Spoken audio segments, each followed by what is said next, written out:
Okay. Make copies of that. So on last class, we were talking about Mussolini, Hitler, and what I neglected to talk about was the Japanese, and we're gonna hit that today. Okay.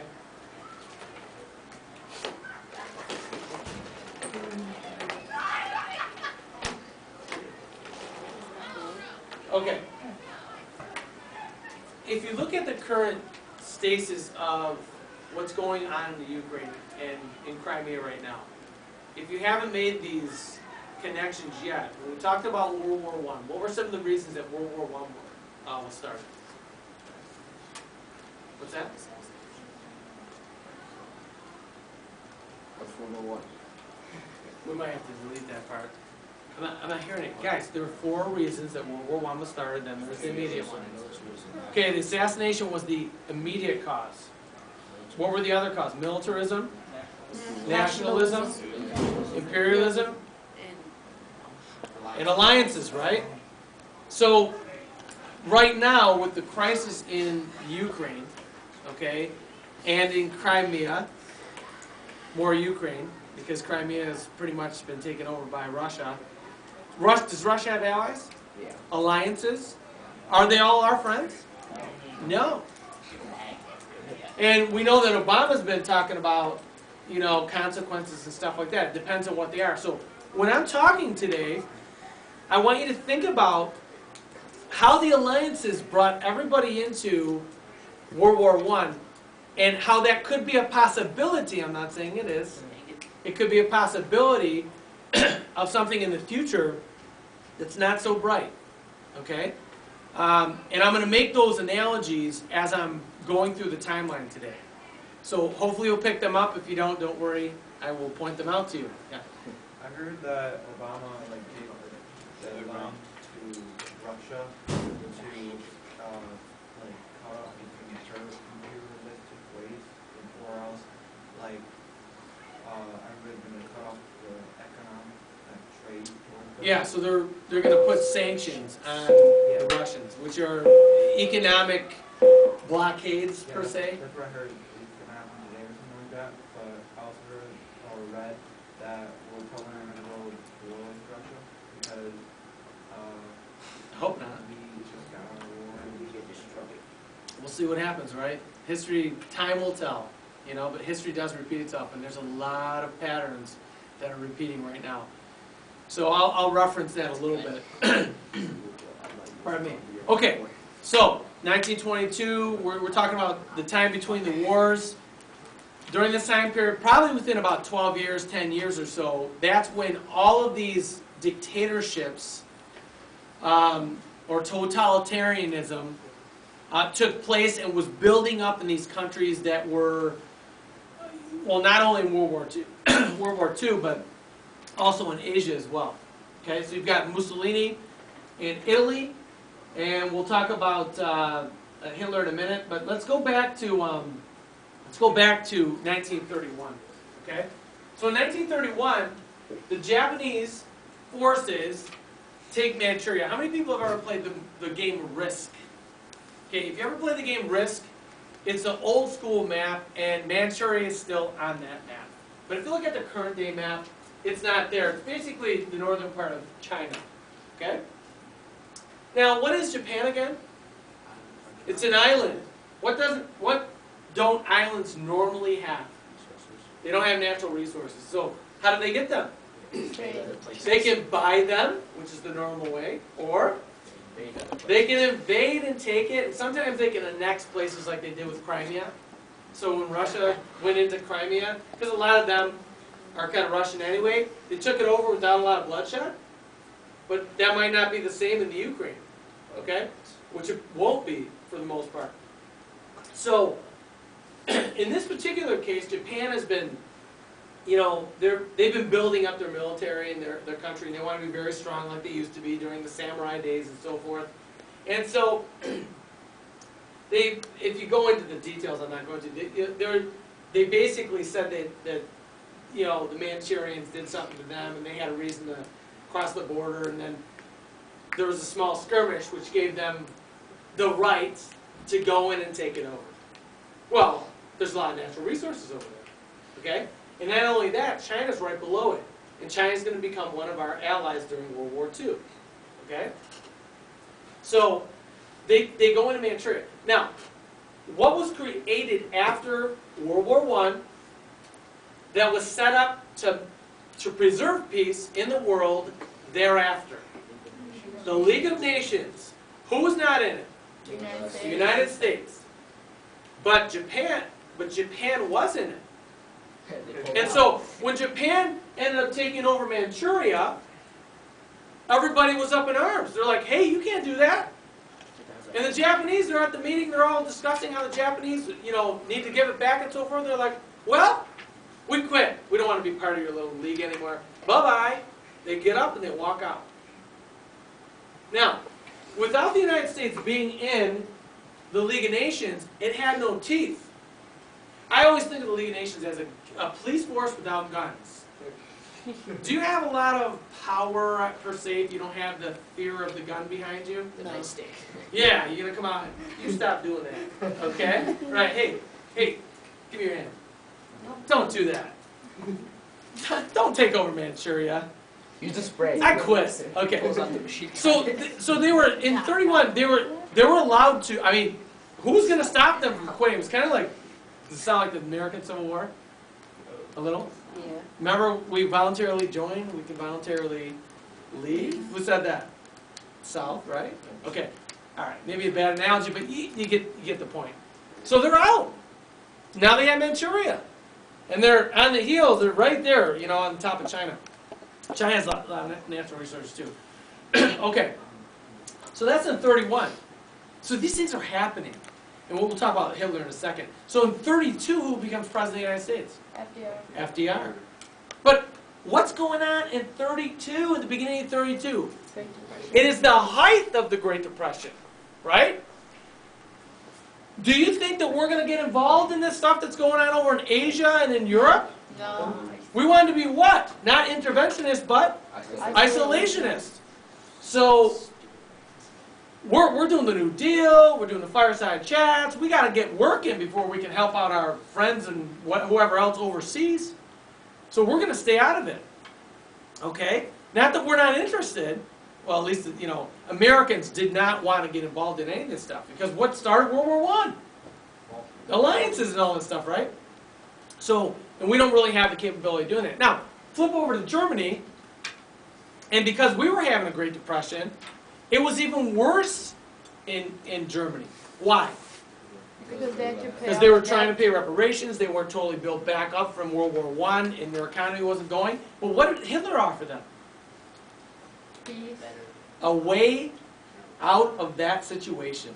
He came in, he said, I'm going to make sure that our country's strong again like it was before World War I. We're going to build up our army. We're going to start eating better, and we're going to do everything that we're not supposed to do. Okay? And that's exactly what he did. And then in 33, he's able, now he has enough clout that they have seats in the German government. Okay, so you know how we have seats, you know, Republicans and Democrats, okay? The Nazis are now a fixture in the government of Germany. He gets in there, and he convinces people, now at the time they're still Kaiser or whatever, kind of more like a figurehead though, but the guy that's in charge, you know, they make a mistake, and he convinces people to give him the title of Chancellor and to have absolute power for a short period of time so that they can build Germany back up. What does that sound like? Come on, this is ancient history now. You ever heard of Caesar? What did Caesar do? Hey, give me temporary absolute power. All he needs is 6 months. And I'll transform the Roman Empire. Do they ever give it back, though? You think we would learn history, right? You think we would learn these things? Oh yeah, mysteriously, like the person that was in power in Germany suddenly dies within a week after Hitler becomes chancellor. I don't know how, I can't remember, but he did. Okay? So he takes over and he starts making all these rules. He's putting into place all the things that he said in Mein Kampf. And what's one of the groups that he was targeting? All right, the Jews. Anti-what? Semitism. Thankfully, some of the Jews were smart enough, literally, to leave the country and come to the United States. What was one of them? Albert Einstein, right? Okay. Thank God, right? But and the reason we had all the bomb and all these things later is because they were actually working on that stuff in Germany before they came over. And so he takes over and he starts instituting all these things that he said he was going to do. I mean, just boom, boom, boom, like that. Okay. One of the stipulations of the Versailles Treaty. Now, remember, the Germans were forced to sign it. What didn't they like about it? All right, they were forced to sign it. The war guilt clause. They were, the main. They blamed it all on them. But if you don't remember, I don't know if you guys read your notes or not, but they also were supposed to only maintain an army big enough to defend themselves if they were attacked. And so, if you know anything about, you think the French maybe hated the Germans? Maybe, I mean, they killed a lot of them. So, right in this area right here, it's called the Rhineland. It's a very fertile area for farming and stuff like that. So, this was a buffer zone. And when we get to the Cold War later, all of these countries over here that became part of the Soviet Union were a buffer zone between Russia and the rest of Europe. Okay, guys, I hope you see the patterns. So, France doesn't want Germany coming back after them. They don't like each other. So this area right here was a buffer zone, and no German military was supposed to be in there. And the total of the German military was supposed to be about 100,000. Because if someone were attacked, they got to be able to defend themselves. But they're also supposed to be paying reparations, all these things. Hitler comes in, says, we're going to start building up our army. We're going to start doing all these things. And that's exactly what he did. And so if you look on your timeline,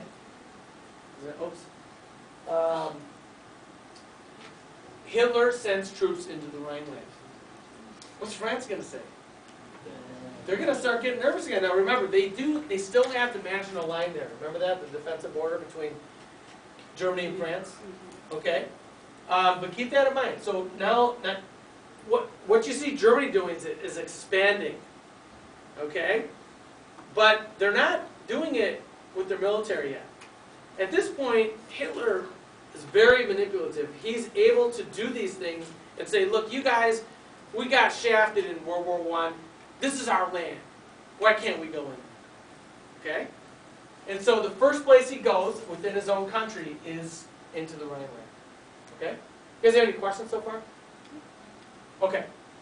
Now, I always look at this timeline, it's like ping pong. And I always see like Japan as like a tornado. Now, I'll kind of show you that in a minute. So it's like Japan takes something, Hitler takes something, Italy doesn't. Well, they take Ethiopia at one point, but that's about it. And they had a hard time doing that as well. Ethiopia only had one plane. It wasn't even a military plane. That's why the Germans had to go down. Okay, I'll leave them alone for now because it's going to be on video. Anyway, so okay, so in 36, like I said, Hitler sends his troops to the Rhineland, and then in 37, Japan actually invades China. All right. And by this point, Japan, Italy, and Germany have an alliance together. And they're going to become known as what? The Axis powers. A-X-I-S. Don't confuse this when we talk about World War I. What were they called in World War I? Well, they were the Triple Alliance, but then they became the Central Powers without Italy, remember? So don't confuse them. Axis powers, World War II. Okay. And, they're all just kind of gobbling up little areas of their world wherever they are, Okay. I was going to say something else I forgot now. So, Japan invades China in 37. And so, like I was saying, I always, like I say, I always think of Japan as this big tornado because, hold on.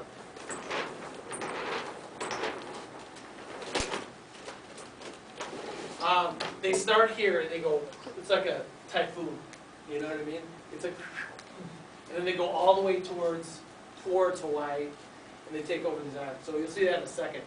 Okay, now, if we go back to the timeline, you'll notice that when it says 1938, Hitler is going to go into Austria. Okay? So if you look at the timeline, we're talking about, can you see that? German troops moving to Austria. Now, what did I tell you in World War I about Austria and Germany? Where is Hitler from? He's Austrian. Technically, he's not even German. Part Jewish, too. You didn't know that. But he's from Austria.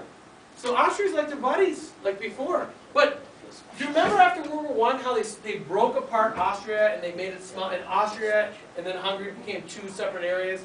Czechoslovakia was created out of there because they speak a certain language, self-determination. Okay? It used to be Czechoslovakia. So that was all one piece. Okay? And then other nations, these three nations, the nations down here were created. Okay. Well, this all used to be part of what? Prussia or the German Empire. Remember? So he goes in and he annexes Austria. And they don't, it's kind of like the Crimea in what's going on right now. The Russians go in there because there's a bunch of Russians in there. They're okay with that. And so he goes into there. But here's what I want you to picture. Okay? I guess I could try to draw this. So I can show you on here, but I want to write on my thing. So I want you to notice this. So it looks like, I'm going to show you a political cartoon later. You ever see Pac-Man? All right, think Pac-Man. All right, there's Pac-Man. Okay. This is Czechoslovakia. Okay?